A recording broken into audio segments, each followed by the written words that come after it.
New Year from the Sports Bros podcast. And this is the first episode of 2026. And if you're asking, Ed, did you make a New Year's resolution? Yeah. You want to know what it is? I didn't make them. I don't ever make them because I got so much going on. I'll be forgetting what they are. But that's neither here nor there. And enough of my incoherent rambling. Welcome to another episode of your favorite sports podcast, none other than the Sports Bros podcast. And as always, thank y'all for rating, reviewing, subscribing, and doing everything else in between this, that, these, and those. This, that, these, those, the third. Anyways, I'm rambling still.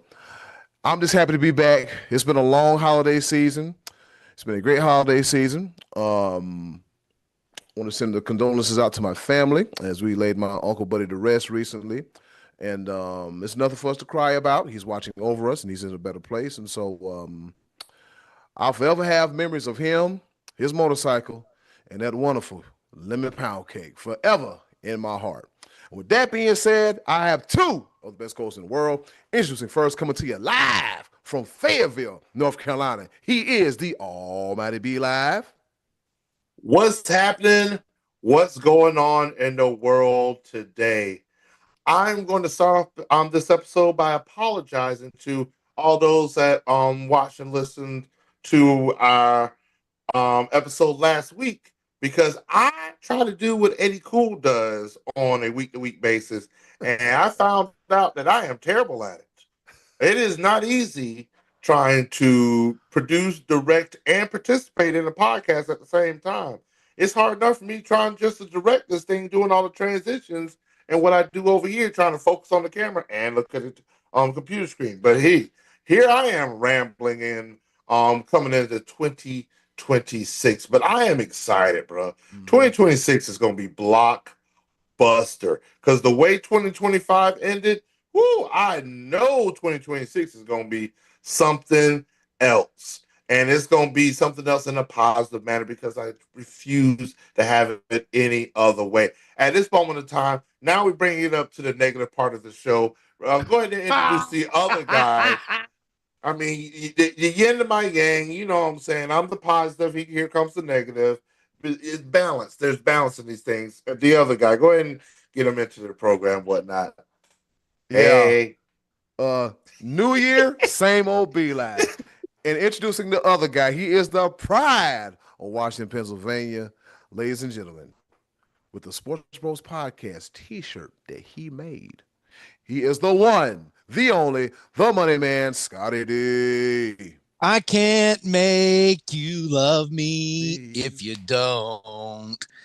You can't make your heart feel something it won't. Woo! Oh, I got that song locked in my head. I don't even like it, but Be Live. I know you're being a little self-deprecating about you can't carry Eddie Cool's jockstrap or whatever it was you just said over there in his position. I did not say that. I don't something like that. There wasn't nowhere near that. To do that. Yeah. No. You're not exactly the star on top of the Christmas tree sitting in that chair over there either. I'll tell you that. So, here we go. Here we go. All right, I'm telling you, 2026. New year, same old bros. That's our motto. New year, same old bros. Oh man. Hey, what's positive about 2025? The three of us combined for the same amount of interceptions as the New York Jets did this past season. How about that? Wow. Round of applause for us there. Round of applause. That is one impressive feat to go through a season. Not one ball accidentally hit off somebody's helmet, landed in your hands. Not one quarterback made a mistake and threw one right to you. I mean, you even played Dak in early October. Not a single interception for the Jets. How about it? After hiring the best defensive coach on the market last year, come up with 0 picks. Fantastic. Tip of the cap for you. Real quick, should I generate a poll question? I got an idea. Hey, poll question to our listeners and viewers out there. Which record will never be broken? the Joe DiMaggio 56-game hitting streak or the 2025 New York Jets not recording an interception during the regular season? That might never be touched again. No, It's- never. And they had an extra game. I mean, this is what, the third year of the 17-game schedule? Yeah. And from what I gather, Michael Strahan has some mixed feelings about the 17th game. So, Scotty D, what you said to me about the 17th game, Michael Strahan held the record. So he feeling some type of way. And if he feels some type of way, I'm allowed to feel some type of way. But Myles Garrett actually had that record too in the same amount of games or less than Michael Strahan did. Took him an extra game to get an extra one in there, but I don't. And honestly, however Michael Strahan feels is meaningless to me. Meaningless. He's a big goof. Let's go to the top. Go to the top of the order. Michael Strahan, no, please pay him no attention. He is a salty Cowboy fan. There's reasons behind what he has to say that does not reflect the Sports Bros podcast, sir. Y'all remember that time Mark Gastineau confronted Brett Favre at a car convention? Mm-hmm. Hey, Mark. Brett was the one that got sacked. You might want to talk to Strahan about that, but that's neither here nor there, y'all. Joe Burrow showed just barely a little more resistance than Favre on that record-breaking sack too. I mean, neither of them were exactly dragging Lamar Jackson down, kicking and screaming in their record-breaking sack. So, anyway, I feel so bad for Lamar Jackson. Oh my God! Let's just get into it. Perfect segue, and you know what? Perfect segue. And if I'm Joe Burrow, I'm gonna go ahead and give it to you because that line he got to deal with, yeah. World's worst insurance policy. All right, with that being said, let's go ahead and hop right into the top of the order for 26. Yes, sir. All right, let's get this thing started. Here it is, the top of the order. Are we going to be live in 2026? Are we doing anything live? We're doing this live. We're doing this live now. Literally right now. Oh, okay. On Facebook, YouTube, Twitch, worldwide. All right, y'all. So here we go. As Scotty D alluded to it earlier, as he's pressing buttons like a 3-year-old after you told him no for the 5th time. Fellas, the Baltimore Ravens for the 3rd year in a row face a collapse during the final game of the season. Last year, they came this close from scoring a touchdown. It was dropped by Mark Andrews. What was that the year before? Actually, it was a 2-point conversion, right? It was 2-point conversion by Mark Andrews. That would have advanced them to the championship game, correct? That was a divisional round game. Yeah. And then you had Isaiah Likely with the toe. And then now it's the kicker going wide right. And the thing about it is, to Isaiah Likely, the play before that was an incredible catch by Isaiah Likely to put them in position, and then for it to collapse like that, just devastation and BMO, man. And what's the best way to put it? Because Pittsburgh's kicker was on he was feeling the pressure because that missed extra point could have been crucial. He made like 90 in a row. Hadn't missed one in 2 years. Come on, was it Chris Boswell? Yeah, Boswell. And he hits everything from deep. He makes everything. Yeah. And somehow that one shanked and veered off to the right. And then Loop comes in. Guy's name is Loop. Loop comes in just seconds later and just Vanderjacks one straight right shank. Right. Boy, the Steelers have been the beneficiary of some straight right shanks by some good kickers. Vanderjacked it.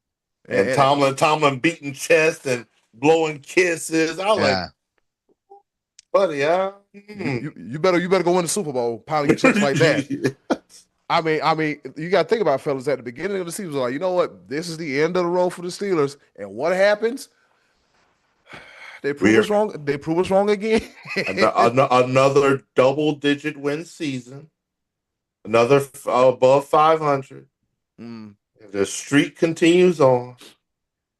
And they get a home game next week. So there's an advantage. Now, Baltimore, I know that they're hurting and feeling down, but man, they had plenty of opportunities to beat Pittsburgh. They had them at home just a couple of weeks ago and couldn't get the job done at home. And then I know that the missed field goal is the play everyone's talking about, but how about the breakdown in coverage that allowed Austin to get free on the previous touchdown? The touchdown that put him ahead before the missed extra point. Aaron Rodgers was just throwing pitch and catch with is it Calvin Austin? Is that his name? Down the left sideline. Yeah, Calvin Austin. Wide open. The two drives before that with Lamar Jackson and Zay Flowers. Nobody was anywhere near Zay Flowers both of those times. Yeah, so I honestly thought that the Ravens had 3 big plays. Actually, 4 if you count the one to Lively. And other than that, I thought they looked terrible. I thought Lamar Jackson looked off all night. And then somehow he pulled a Lamar Jackson play out and is about to get sacked, which would have effectively ended that drive, and then throws a deep touchdown pass. I mean, it was all about big plays for the Ravens. Yeah. The first half, they were grinding it out. Derrick Henry ran, I think, for close to 100 in the first half, if not 100. Wow. And then in the second half, the Steelers completely keyed on him, and the Ravens made no adjustments. They just kept running him up the middle for 1 or 2 yards, and that was about it. But I thought the Ravens just didn't look – I thought Lamar Jackson looked like a player who's probably playing hurt. And at one point, and during the third quarter, I'm thinking they might want to get him out of there because last week was a Huntley. Yeah. They scored like 34 points or 40 points, whatever it was. Derrick Henry had 4 touchdowns and 200 and some odd yards. I mean, you would think that equation should have worked again, but yeah, I mean it did and then they tried. Yeah, they were trying. But at the end of the day, this is where we sit. We have 14 teams in, and everybody else sitting at the house. Speaking of one of the 14 teams in, as Eddie Cool is representing the colors. I mean, one more week, baby. I get the word for one more week. God, boy. We got it. We are rolling. We are rolling right on into the postseason. This is about as close as I'm ever going to get to wearing Falcon colors. Because I did not do this for the Falcons, but we here now, so I might as well just use it for the sake of entertainment. Thank you, Atlanta Falcons, for your services. You look nice, you love. You look nice. Your services are no longer needed. Thank you and enjoy your off season.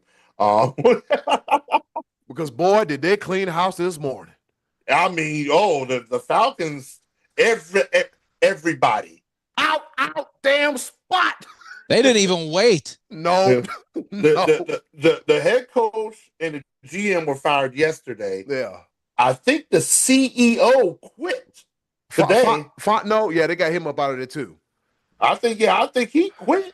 And they're talking about another president may be gone. They just said everybody got to go. They just said, and this is after a 4-game winning streak. Yeah, they finished strong.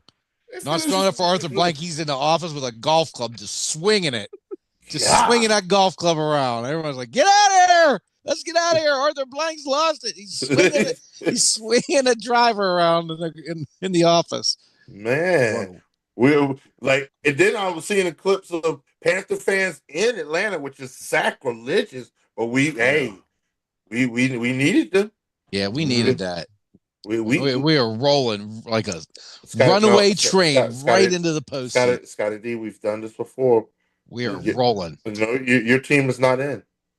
Our team is. No. There's no our. Me and Eddie Cool. Yeah, our team. No. You cowboy. You cowboy. You know in. Like a machine gun just firing right on into the postseason. Oh boy, here we go. When I went home recently, I had my Carolina Panthers jacket on. This guy, he's like, "You a true Carolina Panthers fan?" I said, "EST 1995, sir. Don't play with me like that." All right, so let's go ahead and talk about these here NFL playoffs. The scene is set, fellas, and we have 3 wild card games in each conference. All right, We got the We got a rematch. The Rams going to come all the way back to the East Coast to take on the Carolina Panthers.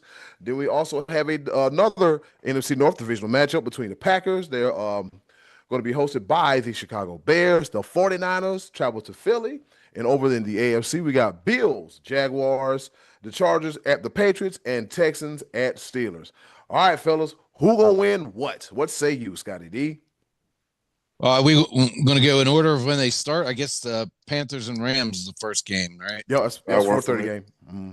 Yeah, it's in Carolina. Mm-hmm. Correct. Yeah, Rams are the 5 seed. They got to go on the road. I still like the Rams. I said in early December that I was sticking with them, even despite what was going on. I'm still rolling with the Rams. I think the playoffs this year are as wide open as can possibly be, but I'm still rolling with the Rams in this game. Eli, what say you? I am going to let me preface this because I have to do so. As a Carolina Panthers fan, I'm going to be rooting hardcore for my Panthers. When we are in, it doesn't matter. We would there as of right now, we are 0-0. It don't matter what we did in the regular season. It's playoff times, clean slate. It does not matter. We are in Carolina. We are in Charlotte. Let's bring the noise. Them tickets are too high. I won't be there. But as a podcaster, as a fanalist, the Rams are not gonna the Rams are not gonna make the same mistake twice. No. This is it is but trust me, I would love, and I would be all my chance to be beaten red. I'll be Mike Tomlin out here if the Panthers pull this off and keep it moving and keep pounding. But yes, my prediction will be the Rams, and I don't think it's going to be close. I think we didn't even finish off the year strong. We backpedaled our way into the playoffs. We lost our last two games that we had the opportunity to make it in, earning it. We backed our way into the playoffs, and now we got to face a Rams team that remembers that we beat them earlier in the season. Yeah. And Devontae Adams will be playing as well too. So I don't know what Mike, Jack, and the boys can do. But be live. But fellas, I'm with you. A consensus sweeper. It's going to be the Rams. Lightning won't strike twice, but if it does, hey, you won't be able to tell me nothing. I'm gonna be so insufferable. It's gonna be bad. All right. The next game we got the Bills and the Jaguars. Ooh. All right, fellas. In Jacksonville, in Florida. In Saxonville. Oh boy, let's see what we got here. I want to say Bills, man. From an experience standpoint in the playoffs, the running game is going good. So hopefully, Josh Allen and crew can keep on doing what they're doing. But I think it might be a defensive slugfest. It might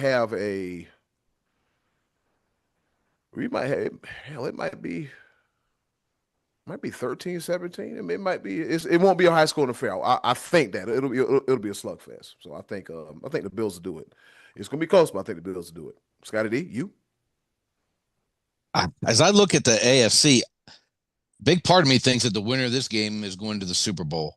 I think these are the two biggest threats, and I'm going with the Bills. I'm still rolling with Buffalo. I know they they beat up the Jets. That proved nothing. And I know they've had some peaks and valleys this season, but I'm buying that Josh Allen is going to carry this team to the promised land.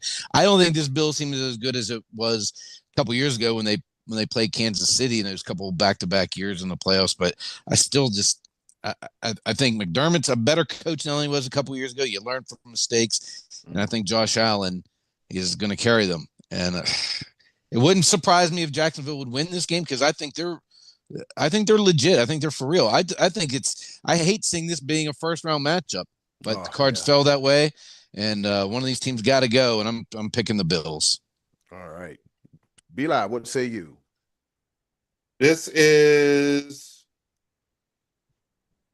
what Trevor Lawrence says. We've been asking about Trevor Lawrence his entire career. Mhm. Where after all of his success in college, will it transpire? Will he be that generational quarterback that we've been looking for? This is the time. Mhm. This is it. This is the game. Because I don't think he has to win it all to solidify himself as one of the top QBs, but he has to win this one. And this is where I'm going to say momentum is everything. And I don't think there is a hotter quarterback in the NFL right now, but hotter than Trevor Lawrence. At home, they're going to be loud. Mhm. It's going to be nuts in Jacksonville for this game. Duval or Duval. Oh. It worked. Hey, he can say it whatever way he wants to, the way he has this team going. Liam Cohen, I'm picking the Jaguars to pull off the upset. I just think that the momentum is riding. Mhm. I'm going with the Jaguars. I actually don't think it would be much of an upset though, for the reason you said. They're playing so well. Trevor Lawrence is playing probably the best he has in his career. And Buffalo, at this time of year, they're used to playing at home or in Kansas City where it's freezing. They might go down to Florida and say, we're not psyched up. We can't mentally get there when it's 70 degrees in January. Yeah. I mean, that might be seriously a weather disadvantage for Buffalo to be playing in normal weather this time of year when when they're so used to snowy conditions. They play, like I said, they play Baltimore or in the past Cincinnati or Kansas City. Somebody cold. They're always playing in the cold this time of year. This is going to be like a new experience for them. So Jacksonville winning this game would not shock me at all. Like I said, I think the winner of this team is the Super Bowl team in the AFC. That's my belief. Great. Hey, that's a damn, Scotty. That's a good one. That's a good one. Got my ears perked up on that one. All right, we got an NFC Central Division. Y'all remember that NFC Central Division? We got an NFC North clash between the Packers and the Bears. Bears. I'm speaking Same. Bears. Without Bears. without Michael Parsons, the Packers have been reeling. Yeah. They've been heading in the wrong direction. I don't think that they'll pull this off. The Chicago Bears. They look NFC legit. North They look winning. legit. Yeah. Yeah. Well, painted fingernails and all. Here we are. Well, thank you. Thank you. No, you're welcome, Chicago. You're welcome because we gave you a lot for you. Yeah. Anyways, I all got to right. see another season out of that guy, but he's starting to make a believer out of me. I've been making fun of him for a couple years. But Well, he's trending in the right direction. Ben Johnson's got him playing well. So I don't know if you guys noticed, but the Chicago Bears, as long as they've been around, they've never had a 4,000-yard passer. Yeah. Never had a 4,000-yard passer. I think Caleb he has the record now. He has the team record. Yep, single season record. Yeah, And 3,000 this plus after yards. 17 games, he still can get over 4,000. But Crazy. if there's somebody to do it, I think he would be. He has the tools. Yeah. I think he. I mean, hey, we shall see. But right now, Bears moving on. They're down. They're loaded. They are loaded between all the tight ends, all the wide receivers, the backfield, the quarterback, the coach. Yeah, they're loaded. AFC, we got the Chargers and the Patriots. The Patriots. I'm picking the Pats. What say you, fellas? Same. I think Drake May has the Patriots in the right direction. Like the Patriots are feeling Tom Brady-ish as far as the hype, and Vrabel has them boys playing true Patriot way football. Yeah, I think the Patriots are going to be a force to be reckoned with in this playoff. I feel like the Chargers are not headed in the right direction either. They've been reeling the past couple of weeks as well. So, and Foxborough, Massachusetts. yeah, you know, I think Jim Harbaugh is the kind of guy that gets the Chargers to the Super Bowl, but I don't think it's this year. They're they have been too inconsistent for me. I can't as much as an upset wouldn't shock me. I don't have the guts to pick it. I'm going to go with the Patriots at home as well. Yes, sir. Yeah, so we go ahead and pick the Patriots. Yeah, we picked the Patriots. All right. 49ers and Eagles. This is going to be a tricky one. I'm going to let y'all go first, and then I'll come back on this one. Be a banger. This is an absolute banger. I'm definitely going to have my eyes on this one. I'm going. Whew. Here's the thing. Can the 49ers keep surviving?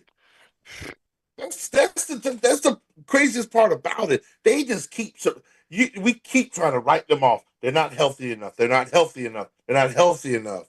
And they just keep. But of course, they didn't. They did not win against Seattle this past week, which put them in this. That's heavy on my mind the way that one played out. Yes, but it's Seattle. I know, but it's still the 49ers at home. If we're talking about them being a Super Bowl contender, that was the game. They were hot. They were hot as a pistol. They just put 40 points up against the Bears. I thought Brock Purdy never looked better. And then they couldn't even score against Seattle. And that's at home. Man, that one worried me. A week ago, I would have taken the 49ers in this game, but I'm not sure right now. Here's the thing. You made a very key point right there. You mentioned Super Bowl contenders. Not asking them to be Super Bowl contenders. I'm asking them to be better than the Eagles. Okay, fair enough. That's true. The Eagles, I don't have any confidence in the Eagles at all. I don't like it. Just like when you talk about consistency, same thing. So I'm just like this game right here. I think comes down to scheme. Mm-hmm. So you talking about Shanahan versus Sirianni? Like I think coaching is that's what I'm saying. I think this is going to be really, really, really tight. There's so many intangibles that come into play with this type of game. I feel like at the end of the day is who wants it more. Yeah. And if it comes out to who wants it more, that's going to be the 49ers for me all day long because it just looks that way. Because the 49ers just seem to will their way into wins. Again, Seattle is the number one seed in the NFC for a very good reason. Mm-hmm. So, but again, the 49ers, they're bend, don't break. This is right here is where rubber meets the road. This is, you got to fight for this one. Yeah. Go ahead, be live. But that's what I'm saying. That's what the fight's going to be. Who wants it more? And I'm going to go with the 49ers. Yeah. After hearing both you guys' cases, I mean, Scotty D, I perfectly understand where you come from because they go to Indy, beat the brakes off of them. They have a slugfest with Chicago, put up 40. That Seattle one, Seattle's they beating everybody. They're beating everybody. They even beat us on the way to the playoffs. And the Eagles, for the last month, I don't know what version of the Eagles I'm gonna get, and that's not good. I don't know what I'm going to get. So who wants it more is going to be the 49ers. So can we all agree 49ers? I'm going to Eagles. Okay. Is that home? Yeah, it's a home game. At home. Yeah. And the Eagles don't have to worry about those regular season Super Bowl defending Super Bowl doldrums anymore. No. This is it. It's time to ramp it up. It's time to flip the switch if you can do it. And the 49ers still are a little bit banged up. So if the Eagles defense, who I've thought all year looks really good, if they can get in Brock Purdy's face, they'll win this ball game. If they can put a little pressure on Purdy, they'll win this game. So I'm going with the Eagles at home. Yep. All right. Last and final game of Wild Card Weekend. It's a Monday night special. There won't be nobody will be watching on Monday Night Raw in this game here. The Texans at the Steelers. Should we count the Steelers out? Because every time we count the Steelers out, what do? No, I mean, it actually seems like their offense got a little bit better. Both running backs were very effective against Baltimore. Excuse me. Yeah. In a big moment, Aaron Rodgers finally found Pat Freiermuth, who I believe has been underutilized, and they won this game without DK Metcalf, who they're getting back now. He's been gone the last 2 weeks. That's a big reason to think the Steelers have a good chance in this game. I mean, I do. Am I bold enough to pick them? Man, they were a 40-yard field goal away from being at home, and the fire Tomlin chance being the topic today. Yep. But I think the Texans are the better team, so I'm going Houston. Yep. I'm gonna go with Houston too, man. Because Houston they got that defense. Yeah, they got that defense. I'm going with the Texans. I think at the end of the day, like, yes, of course, Aaron Rodgers has more experience than C.J. Stroud, but I think Houston, the way they've been playing, they're just hungry. They'll get after it, to where C.J. Stroud doesn't even have to do much, and that's the thing. That's what wins games in the playoffs. Games are won in the trenches, and I think Aaron Rodgers might be on his back a couple times more than he's accustomed to when it comes to the Houston Texans. So I think we're gonna go unanimous, picking the Texans to win this one. All right. So a quick recap. In the Carolina Rams game, all of us picked the Rams. The Bills and Jags, Beli picks the Jaguars. Me and Scotty D, we picked the Bills. Packers Bears, a sweep, we picked the Bears. Chargers Pats, we picked the Pats. 49ers and the Eagles, Scotty D goes with the home team, Philadelphia. Me and B-Life go with the 49ers, and we clean sweep with the Texans. Fellas, the freaking playoffs are here. And a quick reminder, it's the Broncos and the Seahawks. They're the number one seeds, right? They have buys. Yep. All right. Out of those top two teams, we both think that Seattle is the more likely of the two to get to the Super Bowl. Yeah. I think Denver gets knocked off. I think they can. I can see them. They'll play the lowest remaining seed. Boy, I would love to see a Buffalo's Broncos game. I would love to see that. That would be a good if Jacksonville would win, and they would get most likely the Steelers Texans winner. Correct. Unless the Chargers upset the Pats, which none of us believe is going to happen. Definitely. The Patriots are playing some good. I mean, if it's Coach of the Year, could it be between Mike Vrabel? I think it's between Mike Vrabel and Liam Cohen. But I think Cohen might get a nod for Coach of the Year. I think he just might get it. Either one of them is a good by me. I mean, I couldn't argue against either of them. It's not Kevin Stefanski. He will not be the coach of the year. Speaking of that, coaches that got a Black Monday, as you're listening to this podcast on Tuesday, who got 8-6? Raheem Morris, as we said earlier, Kevin Stefanski, gum chewing Pete Carroll, he's out of Vegas, and Scotty D's favorite coach, John Gannon out of Arizona, he gets the boot as well. John Gannon, we barely knew you. Literally. What did we say for 3 weeks on the podcast? What's the name of the Cardinals coach? I'm just now learning it, and away he goes. We barely knew you, Rich Gannon. Yeah. Scotty D, is this it for Pete Carroll? Oh gosh, it's got to be, right? It has to be. He's like 74 now, right? Yep. Chewing gum. I mean, I just don't think anybody's going to go to that well at this point. I mean, the trend is younger coaches. Look at the guys that have been hired the last couple of years. You know, it's the younger guys. I don't know.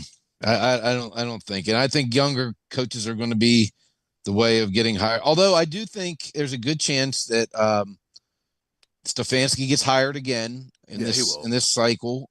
I think Brian Flores has a good chance to get hired in this cycle. I mean, I would be calling him immediately if I'm one of these 4 teams. He's a guy I would definitely want to have running my team. And they're even saying Salah might get another chance. You get a bye. If you coach the Browns and the Jets and you're terrible, it's like it doesn't count. Yeah. It's a mulligan. It's a freebie. We're not going to hold that against you. Yeah. Stefanski just needs to go to a better organization. With that being said, that does it for the NFL talk in the playoffs. Coming up next, we're going to talk about the remaining 4 teams, the final 4 in the college football playoff, which has been very, very entertaining. Stay, don't you dare go away. SportsBros Podcast Live. We'll be right back.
you right here on the Sports Bros podcast, and we're going to talk about the last two games, right? Yes, the last two games of the college football playoffs.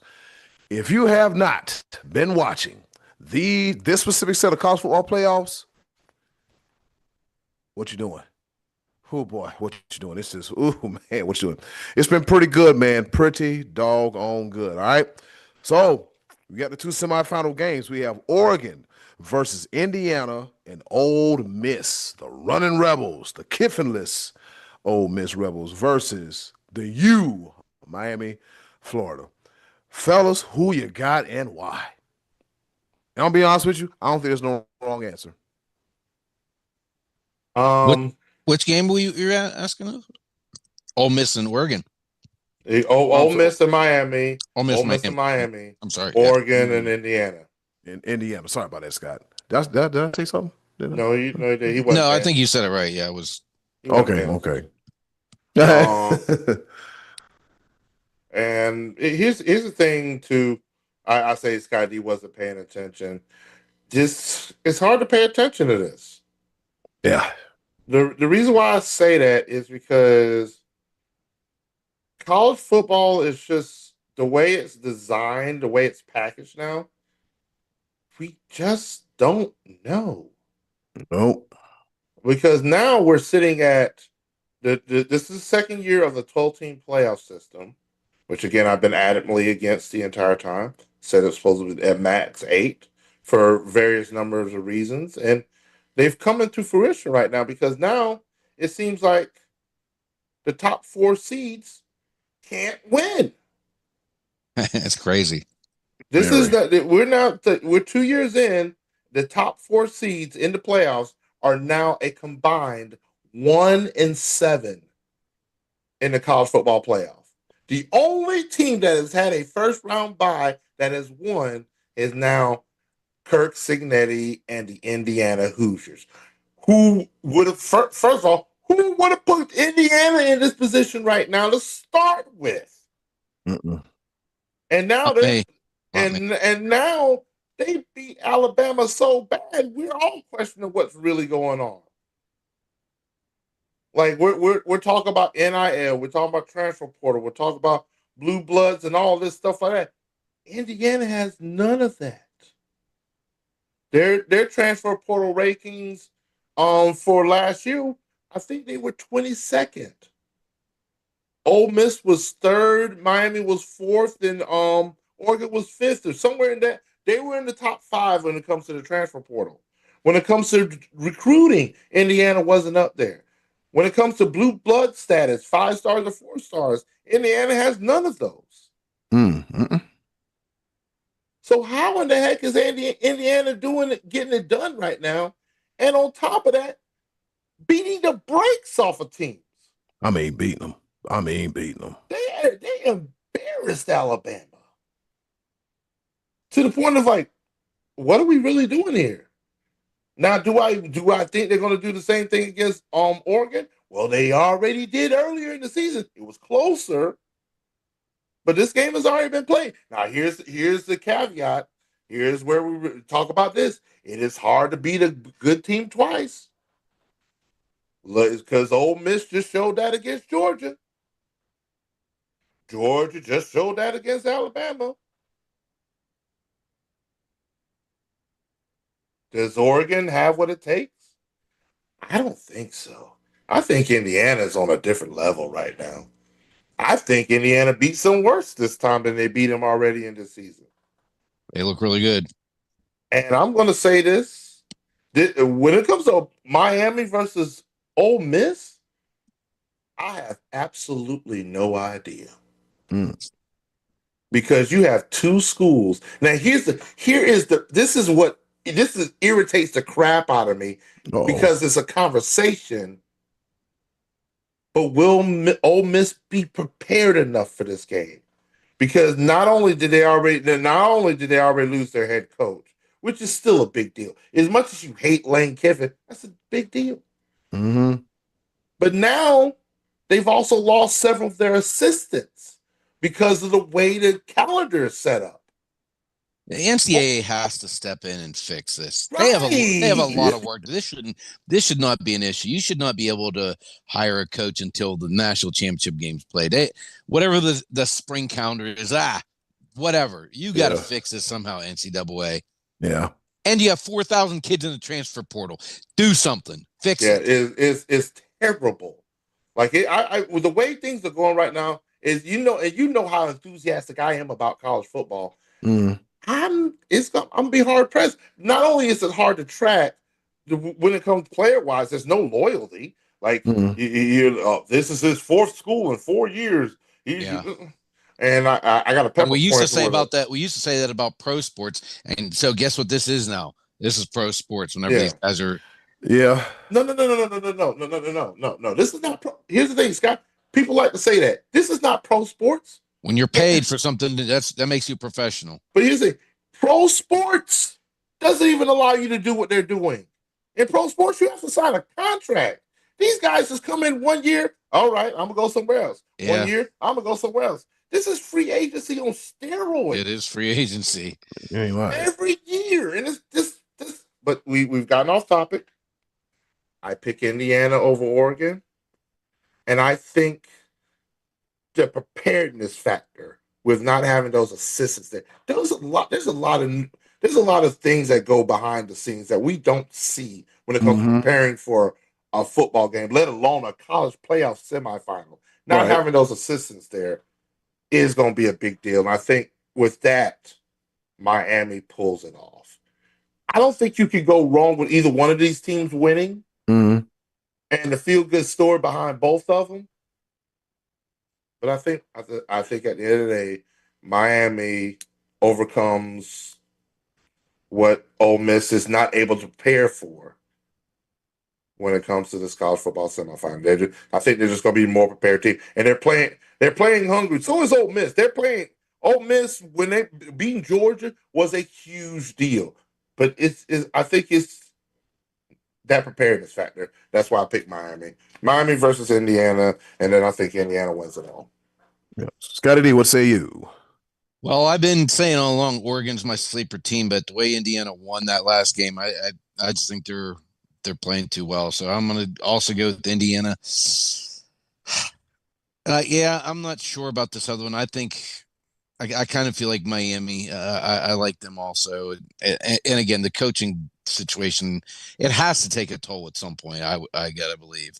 I'm going to go with the same. It's weird that I actually liked Ohio State and Miami combined for 2 penalties. 2 penalties. Wow. They let them play. They let them play. Yeah, pretty clean game. Cotton Bowl Classic. But you can't tell me Miami didn't commit a penalty. They had 0. Ohio State had 2 for 15 yards. You can't tell me that Miami didn't hold somewhere. Something should have been called somewhere. Oh, they did something. They did something. Something was done. Speaking of penalties that should have been called, freaking getting your helmet ripped completely off during the play, mind you, and you don't get a flag, but helmet gets ripped off during the Cowboys game. He gets ejected from the game. Ted McMillan had his helmet taken off during the play. Nothing called. Offensive pass interference. We don't get respect. Sorry, my bad. They don't respect us. I was 10-8 hot about the officiating in that Panthers-Bucks game. Yeah. OPI because the guy got pushed too hard. That's what the rules analyst said. Eddie Cool, what do you think about the college football playoffs? Sorry. I knew it was coming. I knew it was on the way. Man. So looking like this, man. Oh boy. I'm gonna have to roll with Miami, man, because how much gas does Ole Miss have left in the tank? If you think about how much they have left in the tank. I mean, you can't count them out, but I'm going with Miami in this one. Oregon and Indiana, as you mentioned earlier in the season, Scotty, before the playoffs started, Oregon has the path of least resistance. Guess well, there's some there now. There's some resistance right there in front of them now. Yep. Resistance. If anybody thought that Indiana was a fluke last year and thought they were a fluke this year, you are sadly mistaken because Kirk Cignetti, he got it going on over there in Indiana. So Upset alert, Indiana. And that's not an upset. It's It not an ain't. upset alert. It Indiana's ain't. undefeated. They're the number one team in the country. An Bro, upset alert is if Oregon would beat them. No, well, I'm saying upset for the standpoint, like who would you, like traditionally speaking, you know what I'm oh saying? Like no, who I you, got it. Okay, yeah. That I could understand. That's true. yeah, But I don't even know the odds, but I'm pretty sure that Indiana's favored. yeah, Probably yeah. not by much, but you know how Vegas be just doing the most anyway. They be doing whatever, wherever. That's what they be doing. Yeah. All I'm still right, trying to figure fellas. out why these games are on Thursday and Friday. Like, and Yeah. then month, man. So, Brian, it's all right. It's You about okay. to do it. You about to do it. With that being said, fellas, we're gonna go ahead and Technic wrap that build up. and the helmet. Yeah, I mean, Yeah, enough to fight somebody. Yeah, it's crazy. We're gonna wrap this up. The college football talk, the playoff talk. And looking at my watch because I have yet to get. I'm looking at my phone because I've yet to get a watch. Guess what time it is, fellas? What time is it? I gotta watch. Oh, Black Snow, I'm glad you asked. It's time once again for our favorite portion of the show, the choices of, of the voices. I believe in Joe Hendry. And with that,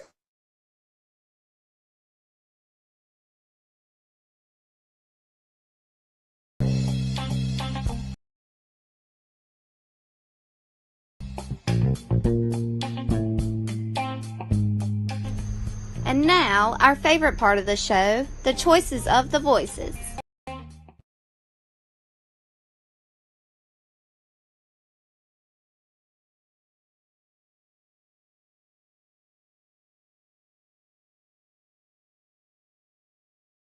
All right, here we go. All it's right. all good. We good. I didn't mean to take you out, Be Live, with the with Booker's T rendition of Joe Hendry's theme song. Bruh. I mean, Have you seen that? yeah. Oh, yeah. Scotty D, have you seen that? what was it? Booker T's rendition of Joe Hendry's song. Oh no. It He's sounds. like, I believe in Joe Hendry. Joe Hendry, Joe Hendry, Joe Hendry. I don't know the rest of the words. Like he literally sounded like the Tasmanian devil for a good second. I'm like, what in the world is going on here? I've died laughing. I was like, Uh, he set us back. Booker T be doing something to just be setting us back some years. I'm like, come on, bro. Come on. that's Yeah. funny. I don't care. Going back, going forward, that's hella funny. All right. Once again, and thank you to the wonderful and Ever so lovely, Miss Button. I'm like, where you at? this is my favorite portion of the show, the choices of the voices, where we ask you the question, you give us the answer. We talk about it right here on the SportsBros podcast. Scotty D, what's the question on tap for this week's choices of the voices? Well, I apologize for zoning out there, but there was a picture of Jerry Jones on my screen and a quote, and it just Jerry. Yep. it sometimes just gives away from me. Be Live. Do you remember the question I asked last week? I got you. The question that was asked last week, as we look ahead to 2026 and our first edition of the year, we like to it's take right here. Yeah. one more peek. Oh boy. Yeah. It was your team of the year in 2025. Followed your pro any sport. Eddie Cool, what do people say? All right. Leslie Cox said, OKC. Duh.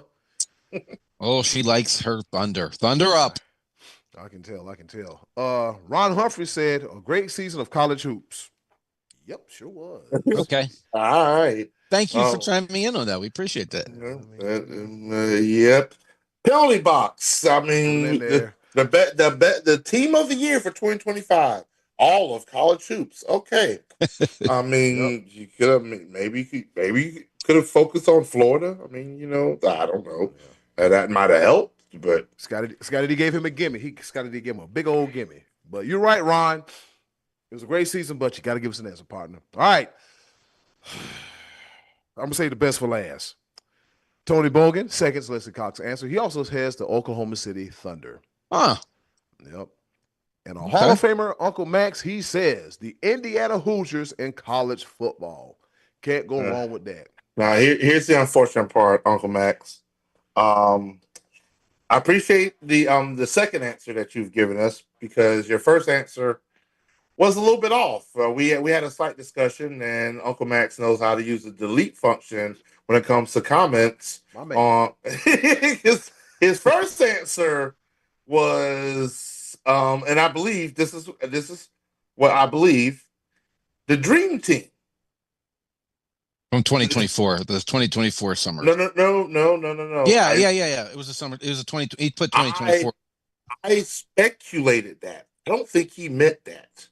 Oh. I think he really meant like the greatest team of all time. Oh, okay. Well, it's possible he made because he said Olympic basketball team. And I was like, you are you talking about 2024 Summer Olympics? And I was doing that sort of tongue in cheek because I was like, because I hope you're not talking about the 1992 Summer Olympics and the Dream Team. And then he deleted it and said the Indiana Hoosiers. We're gonna assume that he misread the question. Yeah, and we're gonna put we ain't gonna throw him in the penalty box. We're gonna give him a warning, and that is a courtesy. That is a courtesy. Being a Hall of Famer with the Sports Bros podcast. We love you, Uncle Max, but you was close. Ooh, you was close. All right. All right. Bringing in 2026 in royal fashion, Trey Dizzle, he says the 2025 Dallas Cowboys, and he cites the reason as follows. They show that you can bust your butt and try hard and still be absolutely garbage at your job, but get paid a ton of money to do it. They have lost most of the fans, and they were the highest grossing and most watched regular season games of all time, proving that doing a good job doesn't mean nearly as much as talking about doing a good job. So he said the 2025 to Dallas Cowboys. Oh boy. Here. Yeah. I agree. Makes me silly to say something other than that. Yeah. All right. Shout out to Leslie, Ron, Trey Dizzle, Tony Bogan, and Uncle Max for their participation in this week's Choices of the Voices. The team of the year 2025. I'll go first. The Oklahoma City Thunder. Why? Because they beat everybody. They just beat everybody. And then they brought the city of Oklahoma its first championship. That city's first professional championship. That team has a great nucleus with Shea Gilgeous-Alexander, Chet Holmgren and crew. Won't be surprised if they run it back this year, but they got to get past San Antonio because San Antonio might have their number. But it's good to see fresh blood in the NBA. And, OKC beating everybody, and they might be poised to do it again. What say you, Scotty D? Well, the team that I was prepared to say, I've changed my mind on it. I was going to say the Dodgers because they won the World Series. Hard enough to win the World Series. They did it twice, and that Blue Jays team was no joke, and the Dodgers were up against the ropes a couple times in that World Series, as I mentioned last week. But this is not really a sexy pick as far as teams go, but Penn State wrestling has dominated everyone to the tune of 77 consecutive dual match wins, 4 national championships in a row. Oof. Nobody beats that team. They just go out and dominate like him. And I'm not a big college wrestling fan. I don't sit and watch Penn State wrestling, but I've seen some of it, and they just keep loading up year after year, and they have just taken that program to another level. You know that Penn State has won 13 national championships. Only one of them came before 2011. So that just shows you a path of dominance that they've been on. They've won it almost every year since then.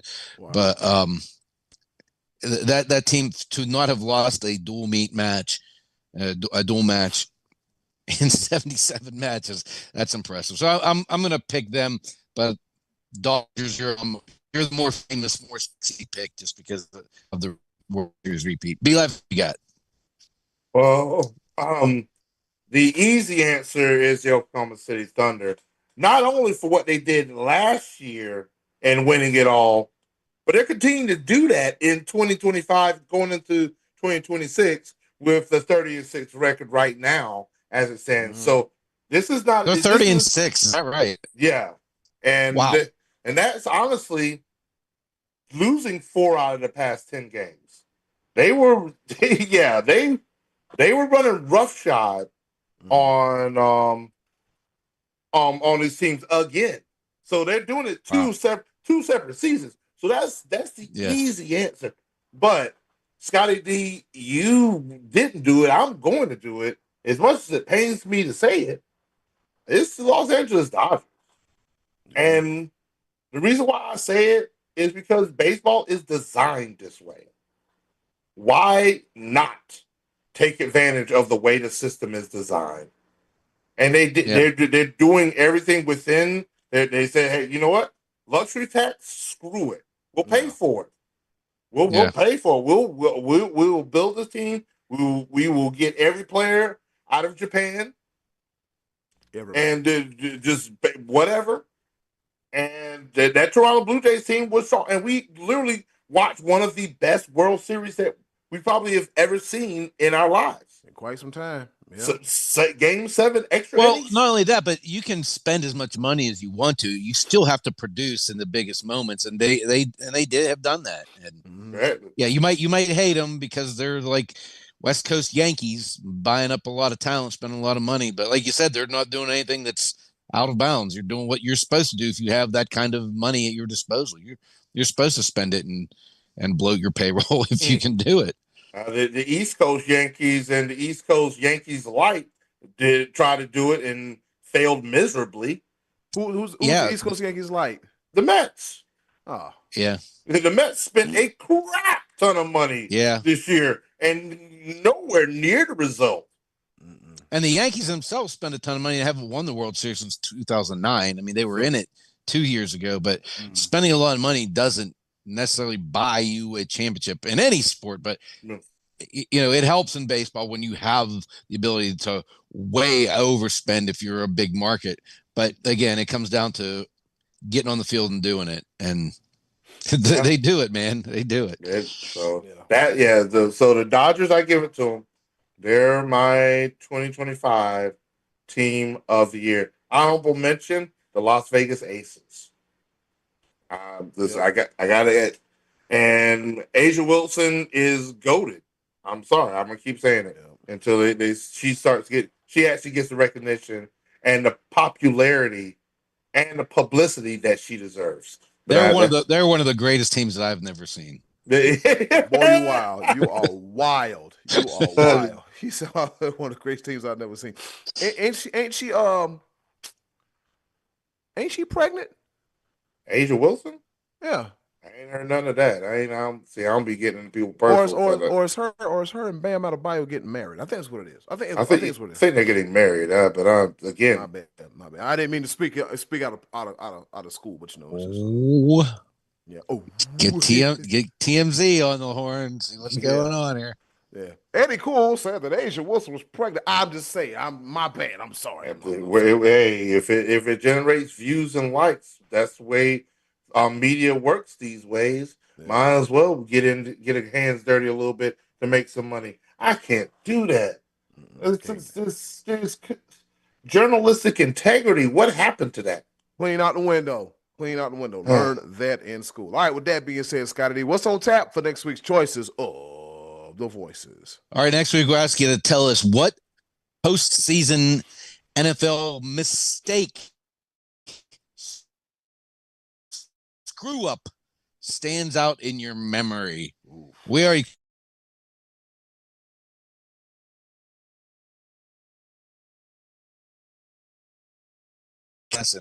Vander Jack.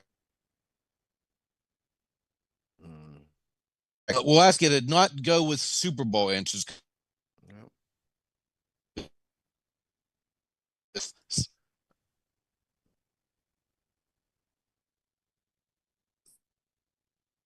Let's go.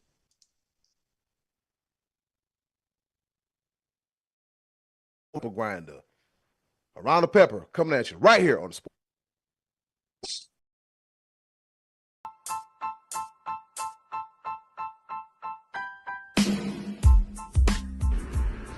Okay, boys, let's bring it home with a round of pepper.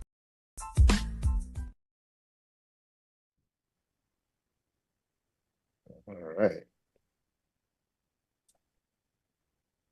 All right, y'all heard the woman's time for us to go home and get what I call the hell up out of here. But before we go, around the pepper, man, y'all know how we do it. 3 topics, rapid fire style, here to educate, entertain, enlighten, Educate, entertain, enlighten. Oh, man, I forgot the fourth E. It finally happened. Enrich. There we go. The 4 E's in no particular order. See what happened? We take 2 weeks off, make sure I getting out of routine and things be sounding crazy. So, but other than that, we are here. We are here, all right? On this day in history, back in 1957, Jackie Robinson announces his retirement rather than to be traded to the New York Giants. He's like, I'm going to be a Dodger. You want to trade me to who? Nah, I'm going to be a Dodger. So, yeah, we all know what Jackie Robinson did. Thank you. And he said, I'm a Dodger for life. Over to you, Scotty D.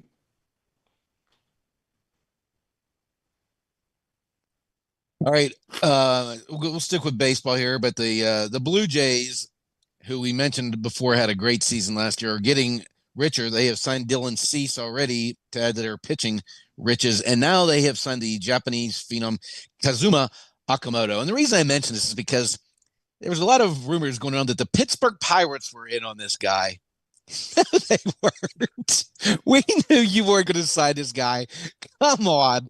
Just throwing your name into the media doesn't mean you're going to sign. No, you weren't. Get out of here. Eli's over to you. Oh man, oh man. No. But check this out. I love when I stumble on some little known facts when it comes to how wacky this season has been in the NFL. And I stumbled on a little bit of information. The 2025 regular season ends with the New York Giants having more wins over teams over 500 than the New England Patriots. What? And I literally just looked it up just to make sure. The Patriots have one win over a team that has a better than 500 record. One. Who did we pick them to be? The Damn. Chargers. Can I change my pick? When the Patriots' one victory over a team that's over 500 was the Buffalo Bills. That's it. Every other of those 13 victories were all against teams that had less than 500 records. How'd they get that many games with that many teams? So you mean to tell me they've had apparently they've had the easiest schedule this season? Wow. While the Giants, on the other hand, the Giants have victories over. Let me look this up real quick just to make sure. Eagles. I know they beat the Eagles at least once. They did. Let me find out what is it. I ain't seen it. But they don't. You know what? They did beat the Eagles and they beat the Chargers. There it is. Two teams. The Giants have. You know what? I think. They beat the Chargers. Okay, I'm changing my pick. I'm going to go to the Patriots. You mean the Chargers? You mean? No, I'm going back. I'm changing it back. Oh, okay. After learning that the Chargers lost to the Giants, I'm changing back. Gotcha. I think we got a quick second. Yeah, you just let me read off all 14 of the Patriots wins. Because now you got me like, how did they get this schedule? Yeah. And the thing about it is they lost to the Raiders to start off the season. Oof, yeah. They lost to the Raiders. They have the number one pick. The Patriots lost to them. Then they beat the Dolphins. They lost to the Steelers. They beat the Panthers, 8-9. They beat the Bills, were the one team above 500. They beat the Saints. They beat the Titans, the Browns, the Falcons, the Buccaneers, the Jets, the Bengals, the Giants. They lost to the Bills the second time. They beat the Ravens. They beat the Jets. They beat the Dolphins. I can't make that up. The most easiest schedule in the NFL. That's what it sounds like. That's exactly what it is. Yeah. Eddie Cool. The ball. Yeah, that's insane. I'm like, oh, the Patriots are good, and it was like, and they played who? Makes sense. On this day in history, back in 2007, guess what happened, fellas? Bill Cowher says, you know what? It's all good, fellas. I'm done. Bill Cowher hangs it up some 19 years ago as head coach of the Pittsburgh Steelers. That's what it looks like. Let's go. Yep. Let's go. And since we've been alive, we've only known 3 head coaches of the Steelers: Chuck Noll, Bill Cowher, and Mike Tomlin. Yeah. Wow. Over to you, Scotty D. Yeah, that's crazy.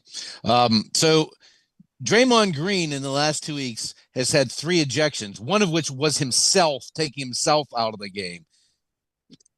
You're still here, Draymond. Go away. I have had enough of you. I said I was never going to say your name again, but you keep getting kicked out of games. You already got 9 technicals, and it's January 5th. Over to you, B Live. You ready for another wacky stat from the NFL? Man, what you got?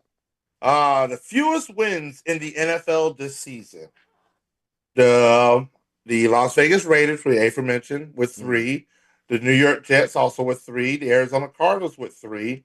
The Tennessee Titans with 3. Now here's the one that's the kicker. The team that has had Sauce Gardner on their roster has only 2 wins. His tenure with the Jets and then his tenure with the Colts. The Colts went cold as soon as Sauce Gardner joined the team. Sauce Gardner has 2 wins this entire season, 2025. Sauce Gardner, yeah. Oh boy, Eddie Cool, the ball. Sauce ain't saucing. Sauce ain't saucing. All right, fellas. On this day in history, back in 2019, Golden State and Sacramento combined for 41 3-pointers in the Warriors' 127 to 123 win. And it set a new NBA record for threes in the game. And Steph Curry hits 10 of them things, while Buddy Hield leads the Kings with 8, and Justin Jackson adds 5. Scotty D, what do you say about the 3-pointer when you're struggling from behind the arc? Let's go. Shoot it. Might as well. Just keep on. Keep putting it up. Keep putting it up. Over to you, Scotty D. All right. So last week it was announced that Troy Aikman, former Dallas Cowboy quarterback Hall of Famer, is going to help the Miami Dolphins in their search for a new general manager. He's not going to officially work for the team. He's going to be more like of a consultant. He's going to have an advisory role. Someone is going to actually take advantage of Troy Aikman in his NFL mind. Boy, Jerry Jones, where would anybody think that idea up? Jera, hire Troy and retire. Troy Aikman's going to help the Dolphins. Are you kidding me? Be live. Yeah. Take us on. Scotty D, I got a question before I get to my third and final pepper point, because I'm old and my memory doesn't suit me well. Did I talk about TJ Finley last week? I don't believe so. But I only pay attention to like a quarter of what you say each episode. So jacked up. Understood. No, I don't think you said TJ Finley. Okay, TJ Finley, quarterback for Georgia State. Well, he was the quarterback for Georgia State. Has now re-entered the transfer portal for now the 7th time, where he is seeking a medical red shirt because he got hurt playing for Georgia State last year, and he's seeking a 7th transfer. And the reason why he is still seeking and trying to do this, of course, NIL and trying to make money, but he's 23 years old. He has 3 kids, and he still sees the sport of college football as the best way he can provide for his 3 sons. Get a job. All this school you've been going to, all this schooling that you got from LSU, Auburn, Texas State, Western Kentucky, Tulane, and Georgia State, 6 years of schooling, and you can't get a regular job to take care of your 3 kids. You have to go with NIL money through college football. Get a job, you bum.